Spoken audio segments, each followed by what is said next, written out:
আল্লাহর সৃষ্টি সর্বোত্তম সর্বমহান। হুজুরে পাক সাল্লাল্লাহু আলাইহি সাল্লামের নাম উচ্চারণের সময় আদব রক্ষা করা সর্বাবস্থায় জরুরি। কারণ ইদানিং ফতোয়া শুরু হয়েছে যে তার নামের আগে সাইয়্যিদিনা শব্দ ব্যবহার করা যাবে না। বলুন নাউযুবিল্লাহি মিন যালিক। রাসূলুল্লাহ সাল্লাল্লাহু আলাইহি ওয়াসাল্লামের জিয়ারতের উদ্দেশ্যে সফর করা জায়েজ নয় বলে যারা ফতোয়া দেন, আমরা সিদ্ধান্ত দিচ্ছি, উলামায়ে কেরাম একমত হয়েছেন, ইজমা হলো এর উপরে যে রাসূলুল্লাহ সাল্লাল্লাহু আলাইহি ওয়াসাল্লামের রওজা আতহারের জিয়ারতের উদ্দেশ্যে সফর করা জায়েজ। আল্লাহু আকবার। ইয়া নবী সাল্লাল্লাহু আলাইহি ওয়াসাল্লাম, হুশিয়ার সাবধান, ইয়া নবী সাল্লাল্লাহু আলাইহি ওয়াসাল্লাম, ইয়া রাসূলুল্লাহ, আশিকে মুস্তাফা জিন্দাবাদ। মিলাদ শরীফ কোনো ফরজ ইবাদত নয়, তবে উলামায়ে কেরাম একমত হয়েছেন বর্তমান সময়ে হুজুরে পাক সাল্লাল্লাহু আলাইহি ওয়াসাল্লামের মহব্বত থেকে উম্মতদেরকে দূরে সরানোর যে অপপ্রচেষ্টা চলতেছে, এই অবস্থায় মিলাদ শরীফ পড়া খুবই প্রয়োজন এবং মিলাদ শরীফ জায়েজ, কিয়াম করা জায়েজ।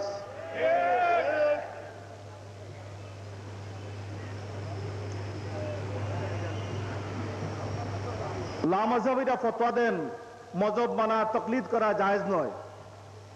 আজকের এই সভা থেকে সবাই একমত হয়ে ঘোষণা করছেন যে চার মাযহাব সত্য। চার মাযহাবের যে কোনো এক ইমামের অনুসরণ করলে হেদায়েত লাভ করা যাবে। রাসূলুল্লাহ সাল্লাল্লাহু আলাইহি ওয়াসাল্লাম সশরীরে মেরাজ গমন করে আল্লাহর দিদার লাভ করেছিলেন, কারো সন্দেহ আছে? সাহাবায়ে কেরাম রাদিয়াল্লাহু আনহুম এর দুশ্চর্চা করা নাজায়েজ, তারা সত্যের মাপকাঠি।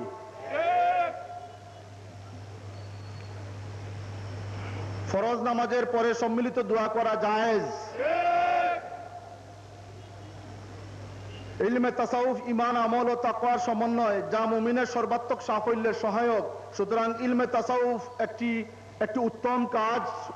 পীর বুজুর্গণ সত্য, আউলিয়া কেরামতুল আউলিয়া সত্য। সিলসিলা, তরিকত, বাইয়াত, খেলাফত সত্য। ওলিয়া আল্লাহগণ আল্লাহর মকবুল বান্দা, তারা হাদিয়ে মিল্লাত। তাসাউফ বা পীর মুরিদির নামে শরীয়ত বিবর্জিত কার্যকলাপ জায়েজ নয়। এই আলোচনাগুলো আজকে সামনে রেখে আমাদের এই শাহনের মহাসম্মেলনের ঘোষণা আমরা দিলাম এবং পত্রপত্রিকা এটা প্রকাশ হবে। আমি সময় নষ্ট করছি না, আমাদের মুআজ্জাজ মেহমানগণ রয়েছেন এবং ইতিমধ্যে আমরা খবর পেয়েছি আমাদের মাননীয় অর্থমন্ত্রী এই দোয়াতে শরীক হওয়ার জন্য আসতেছেন। আমরা তাকে মোবারকবাদ জানাই। এই ঘোষণার প্রতি আপনাদের এই উলামায়ে কেরাম এবং যারা সামিঈন আছেন, আপনাদের সকলের সমর্থন আছে?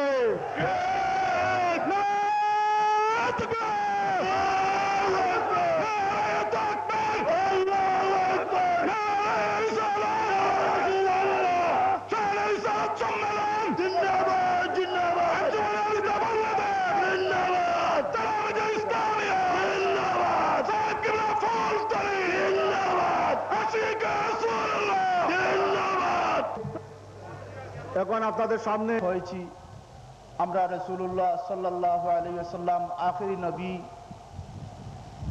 খাতিমুল মুরসালিন। এটা আমরা কি সবাই বিশ্বাস করি? জুড়ে বলুন, আমরা কি বিশ্বাস করি?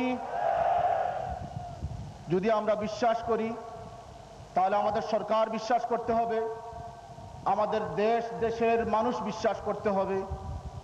উলামায়ে কেরামরা এখানে আছেন।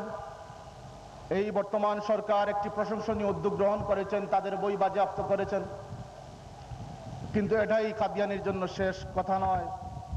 আমরা আজকের এই মাহফিল থেকে আমরা সরকারের নিকট দাবি জানাই যে গোলাম আহমদ কাদিয়ানী এবং তার অনুসারীদের মিথ্যা নবুয়তের দাবি এবং কার্যক্রম সম্পূর্ণ নিষিদ্ধ ঘোষণা করতে হবে। আপনারা কি তাতে সম্মতি জানান? আমাদের ঈমান, আকীদার বিশ্বাস কাদিয়ানী এবং তার অনুসারীরা কাফির থেকে আপনারা সমর্থন জানান?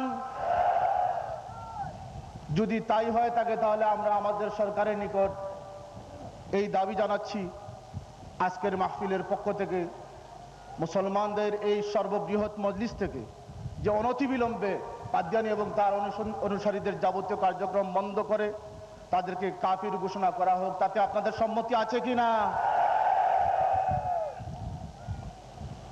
আমাদের এই মাহফিলে হযরত সাহেব কিবলার মুহিব্বিন এবং মাওলানা রুহুল আমিন খান সাহেব বলেছেন, সকল তরিকার বুজুর্গনের অনুসারীরা এসেছেন, বিশেষত ইউরোপ আমেরিকায় বসবাসকারী উলামা মুহাদ্দিসিন যারা ছিলেন, তারা তাদেরকে নিজেদেরকে ধরে রাখতে পারেন নাই, সুদূর ইউরোপ থেকে আমেরিকা থেকে এই মাহফিলের শরীক হওয়ার জন্য তারাও ছুটে এসেছেন। আমরা তাদেরকেও মোবারকবাদ জানাচ্ছি।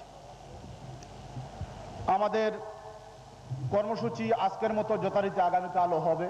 বিদেশি মেহমানগণ আগামীকালই সবচেয়ে লম্বা সময় এবং গুরুত্বপূর্ণ বয়ান রাখবেন। দেশি মেহমানদের মধ্যে অনেক গুরুত্বপূর্ণ মুআজ্জাজ উলামায়ে কেরাম রয়ে গেছেন। আমাদের বাম পাশের স্টেজে অনেক বসে আছেন, যাদের পরিচয় দেওয়া আমাদের সম্ভব নয়।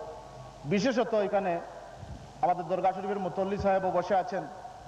যেহেতু আমরা শাহজালাল রহমতুল্লাহ আলাইহির এই অতি সন্নিকটে এই মাহফিল করছি, মুতল্লি সাহেবকে আমরা স্বাগত জানাই।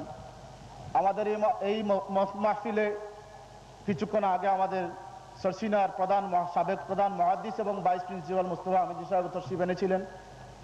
আরও মুআজ্জাজ উলামায়ে কেরাম, ভারত থেকে আগত রাতাবাড়ি টাইটেল মাদ্রাসার প্রিন্সিপাল মাওলানা আব্দুল জলিল সাহেব এসেছেন, আরও গুরুত্বপূর্ণ উলামায়ে কেরাম।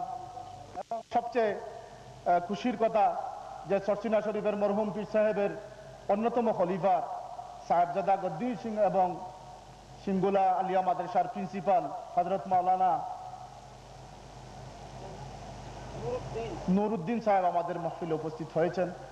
আমরা যেহেতু কায়েদে মুহতারাম সাহেবের বয়ানের জন্য আমরা অপেক্ষমান, এর আগে আজকে আমাদের এক বিশেষ মেহমান উস্তাজুল আসাতেজা ঢাকা বিশ্ববিদ্যালয়ের শিক্ষকদের শিক্ষক প্রফেসর ডক্টর আলী হায়দার মুর্শিদি সাহেব অল্প সামান্য সময় মুক্তসরভাবে আপনাদের সামনে ওনার দু একটি কথা পেশ করবেন।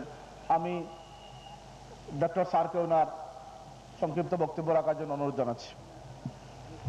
বিল্লাহি মিনাশ শাইতানির রাজিম।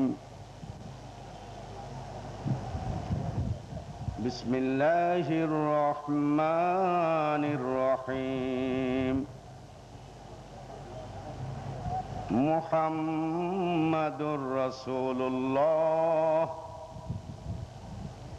والذين معه أشداء على الكفار رحماء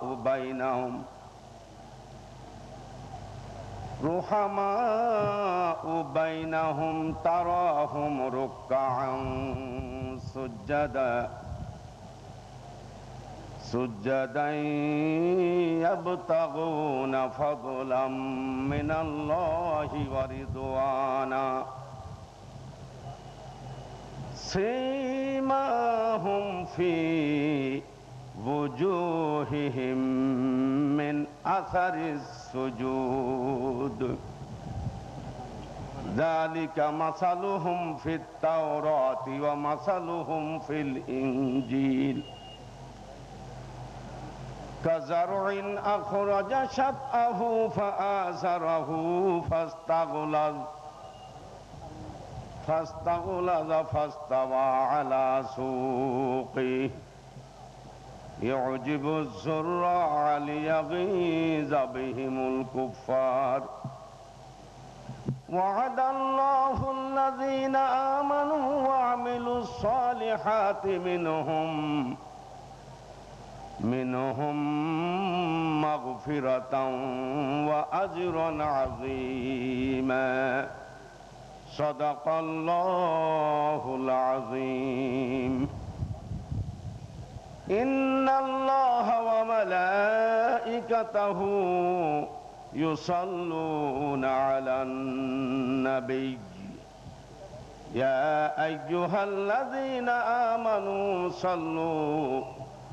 صلوا عليه وسلموا تسليما اللهم صل على سيدنا مولانا محمد وعلى آل سيدنا مولانا محمد بلغ العلا بكماله كشف الدجى بجماله حسنت جميع خصاله صلوا عليه لكم بدني وقلبي لديكم حاضر مصليا كل ليلة عند روضة المحتشم بلغ العلا بكماله كشف الدجى بجماله حسنت جميع خصاله صلوا عليه وآله ليس أمنيتي ورجائي إلا شفاعتكم أكن خادمكم وجاركم